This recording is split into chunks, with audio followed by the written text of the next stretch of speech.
গেছে, সেটা বেশি দূরে নয়। কেন?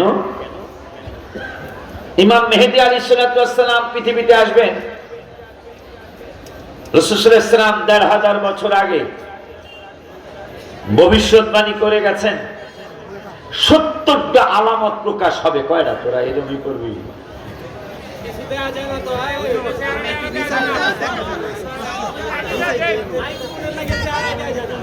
আমার ছোট ভাইয়ের সুরত অনেক সুন্দর হবে, ভেরি বিউটিফুল। আমার মুরাদের সুরতরা মারহাবা বলেন, আসতেছে ইনশাআল্লাহ।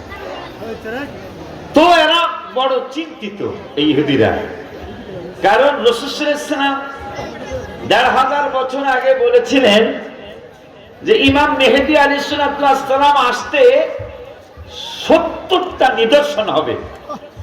তার মধ্যে মানে উনি আসতে কতদিন বাকি খেয়াল করুন।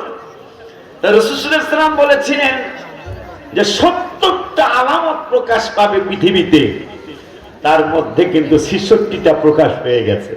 সুবহানাল্লাহ। কয় না? বাকি আছে কয়টা? এরপরে বান্দরদের একটা বই আছে, নাম হলো তালমুদ। বান্দরদের ইহুদিদের একটা বই আছে, নাম কি? তালমুদ। 1948 সালে এদের মহাপণ্ডিতরা, এদের ধর্মের মহাপণ্ডিতরা ভবিষ্যৎবাণী করে গেছিলেন অষ্টাদশের অভিশাপ। সেই অভিশাপের বাকি আছে আর মাত্র 4 বছর। 48 থাকলে হিসাব করে 75 না 76 বছর হয়ে গেছে। তো অষ্টাদশ 80 আর কি। অষ্টাদশে কি 8 গুণ 10 কত? 80। 80 বছরের ইহুদিদের একটা অভিশাপ, এটা তাদের কিতাবে লেখা, তাদের বইতে লেখা।